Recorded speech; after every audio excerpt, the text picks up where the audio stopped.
ആളുടെ നിറം പച്ചയാണെങ്കിലും ഞാൻ പറയുന്നത് വെള്ളമുന്തിരി എന്നാട്ടോ. ഇതെന്താ ഞാനിപ്പോൾ അങ്ങനെ പറയുന്നത് ആലോചിച്ചിട്ട് ഒരന്തവും ഇല്ല. ഇതേപോലെ തന്നെ ചീരയുടെ കാര്യത്തിൽ പച്ചച്ചീരയ്ക്കും ഞാൻ വെള്ളച്ചീര എന്നാണ് പറയാറുള്ളത്.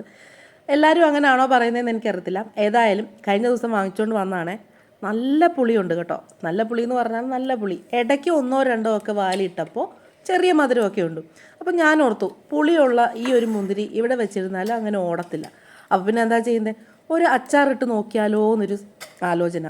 ഏത് മുന്തിരി ആയാലും കൊണ്ടുവന്ന് കഴിഞ്ഞാൽ അപ്പം തന്നെ ഞാൻ ഉപ്പുവെള്ളത്തിൽ കുറച്ച് നേരം ഇട്ടിട്ട് കഴുകി വെക്കാറുണ്ട്. എന്നിട്ട് അങ്ങനെ അങ്ങ് ഫ്രിഡ്ജിൽ വെച്ച് കഴിഞ്ഞാൽ പിള്ളേരാണെങ്കിലും ആവശ്യാനുസരണം എടുത്ത് കഴിച്ചോളുമല്ലോ. അതിന് വേണ്ടിയിട്ട് ഞാൻ ആദ്യമേ തന്നെ ഉപ്പിട്ട് കുറച്ച് നേരം വെച്ചിട്ട് കഴുകി മാറ്റി വെക്കാറുണ്ട്. അപ്പോൾ ഇതും അങ്ങനെ ചെയ്തു. കഴിച്ച് നോക്കിയപ്പോഴാണ് ഇതിന് ശരിക്കും പുളിയുണ്ടെന്ന് മനസ്സിലായത്. അപ്പോൾ എന്നാൽ ഞാൻ അതെല്ലാം ബാക്കി ഒന്ന് അടത്തി വെച്ചതിന് ശേഷം അതൊന്ന് അരിഞ്ഞെടുക്കുന്നുണ്ട്. അരിയുന്നതിന് മുന്നേ ഇതിൽ കുറച്ച് വെള്ളമൊക്കെ ഉണ്ട് കേട്ടോ. അതൊന്ന് തോർന്നു പോട്ടെ എന്ന് വിചാരിച്ചിട്ട് ഞാൻ എല്ലാം അടത്തി ഈ ഒരു അരിപ്പ പാത്രത്തിലേക്ക് മാറ്റി വെക്കുകയാണ്. മുന്തിരിയുടെയൊക്കെ സീസണായി തുടങ്ങിയെന്ന് തോന്നുന്നു. ഇടയ്ക്കൊരു ദിവസം വാങ്ങിച്ചപ്പോൾ നല്ല മധുരമായിരുന്നു കേട്ടോ. അതാണ് ഞാൻ വീണ്ടും വാങ്ങിച്ചത്. ഒരബദ്ധം പറ്റി. അരിയുന്ന വീഡിയോ ഞാൻ എടുത്തിട്ടുണ്ടായിരുന്നു, പക്ഷെ നോക്കിയപ്പോൾ കണ്ടില്ല. എനിക്ക് തോന്നുന്നു റെക്കോർഡായില്ല എന്ന് തോന്നുന്നു. ഏതായാലും 2 കഷ്ണങ്ങളാക്കി എല്ലാ മുന്തിരിങ്ങയും അരിഞ്ഞു വെച്ചിട്ടുണ്ട്. എന്നിട്ട് കുറച്ച് ഉപ്പ് പുരട്ടി ഒന്ന് മാറ്റി വെക്കാം. ഞാൻ ആദ്യമായിട്ടാണ് മുന്തിരിങ്ങ അച്ചാറിടുന്നത്. ഇവിടുത്തെ ഒരു പ്രത്യേകത എന്താണെന്ന് വെച്ചാൽ എപ്പോഴും അച്ചാർ വേണം കേട്ടോ. അതിപ്പോൾ ബ്രേക്ക്ഫാസ്റ്റിൻ്റെ കൂടെ ആയാലും അതേപോലെ എന്തിൻ്റെ കൂടെ ആണെങ്കിലും അച്ചാർ ഓടും. ഇതിപ്പോൾ വളരെ കുറച്ചേ ഉള്ളതുകൊണ്ട് ഞാൻ കുറച്ച് മാത്രം വെളുത്തുള്ളി എടുക്കുന്നുണ്ട്. ഈ ഉള്ളി ഉലിക്കലായാലും ചുവന്നുള്ളി ഉലിക്കലായാലും ഒക്കെ എനിക്ക് നല്ല മടിയുള്ള കാര്യമാണ് കേട്ടോ. എന്നാലും ചെയ്യാതിരിക്കാൻ പറ്റത്തില്ലല്ലോ. വളരെ കുറച്ച് മാത്രം മതി നമുക്ക് ഈ വെളുത്തുള്ളി. കാരണം മുന്തിരിങ്ങ അത്രയ്ക്കല്ലേ ഉള്ളൂ, വളരെ കുറച്ച് മാത്രം മുന്തിരിങ്ങയല്ലേ ഉള്ളൂ. അത് കാരണം വളരെ കുറച്ച് മാത്രം മതി. ഇതിൻ്റെ കൂടെ ഞാൻ ചെറിയൊരു കഷ്ണം ഇഞ്ചിയും കൂടെ എടുക്കുന്നുണ്ട് കേട്ടോ. ഇഞ്ചി ചെറുതായിട്ട് അരിഞ്ഞ് കറിവേപ്പിലയൊക്കെ ആയിട്ട് മാറ്റി വെച്ചിട്ടുണ്ട്. അച്ചാർ ഉണ്ടാക്കുമ്പോൾ എപ്പോഴും നമ്മൾ നല്ലെണ്ണ അല്ലെങ്കിൽ കടുകെണ്ണ എടുക്കണം. അതാണ് നമ്മുടെ അച്ചാറിന് ടേസ്റ്റ് നൽകുന്നത്. ഇന്ന് മൺചട്ടിയിൽ അങ്ങോട്ട് അച്ചാർ വെച്ചാലോ എന്ന് ആലോചിച്ചു. അങ്ങനെ ചട്ടി അടുപ്പത്ത് വെച്ച് ചൂടായി കഴിഞ്ഞപ്പോഴത്തേനും എണ്ണ ഒഴിച്ചു, അതായത് നല്ലെണ്ണ ഒഴിച്ചു. അതിൽ കുറച്ച് ഉലുവ ഇട്ട് കൊടുത്തു, പിന്നെ കടുക് ഇട്ട് കൊടുത്തു.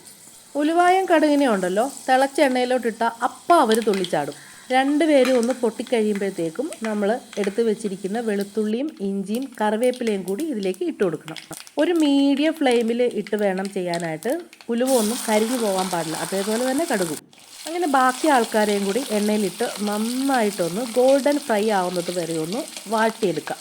ഇവർ നന്നായിട്ട് എണ്ണയിൽ കിടന്ന് കുളിക്കുന്നുണ്ട്. ഇതിൻ്റെ ഒരു പരുവമാകുമ്പോഴത്തേനും കുറച്ച് മഞ്ഞൾപ്പൊടി ഇട്ട് കൊടുക്കാം. മഞ്ഞൾപ്പൊടി ഇട്ട് കഴിഞ്ഞ് നമ്മളിനി ഇടാൻ പോകുന്നത് മുളക് പൊടിയാണ്. മുളക് പൊടി ഞാൻ എപ്പോഴും അച്ചാറിന് പ്രത്യേകിച്ചും കശ്മീരി ചില്ലി പൗഡർ തന്നെയാണ് എടുക്കുന്നത്. ഇതും കൂടി ഇട്ട് എണ്ണയിൽ കിടന്ന് നന്നായിട്ടൊന്ന് മൂത്ത് കഴിയുമ്പോഴത്തേക്കും, അതായത് അതിൻ്റെ ഒരു പച്ചച്ചുവ മാറണമല്ലോ, പച്ചച്ചുവ മാറി കഴിയുമ്പോഴത്തേക്കും നമുക്ക് കുറച്ച് വിനാഗിരി ഒഴിച്ചു കൊടുക്കാം. നന്നായിട്ടൊന്ന് വാടി, അതായത് പച്ചച്ചുവ മാറിയിട്ടുണ്ട്. ഇനി നമുക്ക് കുറച്ച് വിനാഗിരി ഇതിലേക്ക് ഒഴിച്ചു കൊടുക്കാം. വിനാഗിരി ഒഴിച്ചു കഴിഞ്ഞാൽ ഇത് നന്നായിട്ടൊന്ന് തിളച്ച് ഈ മസാല എല്ലാം കൂടി ഒന്ന് കുറുകണം. പെട്ടെന്ന് തന്നെ റെഡിയായി കിട്ടും. നന്നായിട്ടൊന്ന് കുറുകി വന്നിട്ടുണ്ട്. ഇനി നമുക്ക് തീ അങ്ങോട്ട് ഓഫ് ചെയ്യാം. അതായത് ഫ്ലെയിം ഓഫ് ചെയ്തതിന് ശേഷം നമുക്ക് എടുത്ത് വെച്ചിരിക്കുന്ന ഉപ്പ് പുരട്ടി വെച്ചിരിക്കുന്ന നമ്മുടെ സ്വന്തം മുന്തിരിങ്ങ എല്ലാം കൂടി ഇതിലേക്ക് ഇട്ട് കൊടുക്കാം. അപ്പോൾ നന്നായിട്ട് കുറുകി വന്നിട്ടുണ്ട്. ഇനി നമുക്ക് ഫ്ലെയിം ഓഫ് ചെയ്യാം. ഓഫ് ചെയ്തിട്ട് നമുക്ക് മുന്തിരിങ്ങ ഇതിലേക്ക് ഇട്ട് കൊടുക്കാം. ഞാൻ ഈ ഒരു മെത്തേഡ് തന്നെയാണ് കേട്ടോ മാങ്ങാച്ചാറും ഇടുന്നത്. അതാകുമ്പോൾ ഇങ്ങനെ ഒത്തിരി വെന്ത് പോവാതെ കടുകിടാൻ നമുക്ക് കടിക്കാൻ കിട്ടുന്ന രീതിയിൽ നമുക്ക് കിട്ടും അച്ചാർ. എന്നിട്ട് ഇതെല്ലാം കൂടി നന്നായിട്ടൊന്ന് മിക്സ് ചെയ്യണം. ഈ സമയത്ത് വേണമെങ്കിൽ നമുക്ക് ഉപ്പ് കുറച്ച് പോരാന്നുണ്ടെങ്കിൽ കുറച്ച് ഉപ്പും കൂടി ആഡ് ചെയ്ത് കൊടുക്കാം. ഈ ഉലുവായും കടുകും പൊട്ടിച്ച സമയത്ത് ഉണക്കമുളകോ അല്ലെങ്കിൽ പച്ചമുളകോ ചേർക്കാവുന്നതാണ്. അതൊക്കെ ഓരോരുത്തരുടെ ഇഷ്ടം പോലെ ചെയ്താൽ മതി.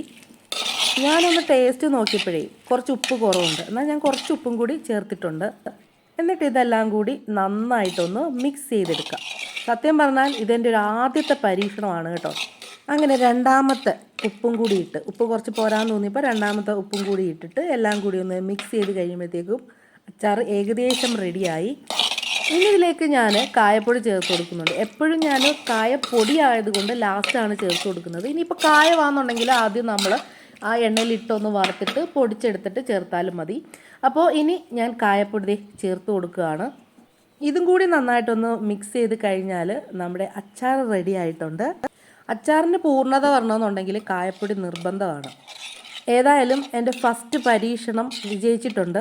ഇത് ഞാനൊന്ന് ടേസ്റ്റ് ചെയ്തായിരുന്നേ. ഭയങ്കര ഗംഭീരമെന്ന് പറയാനല്ലെങ്കിലും അത്യാവശ്യം കൊള്ളാം.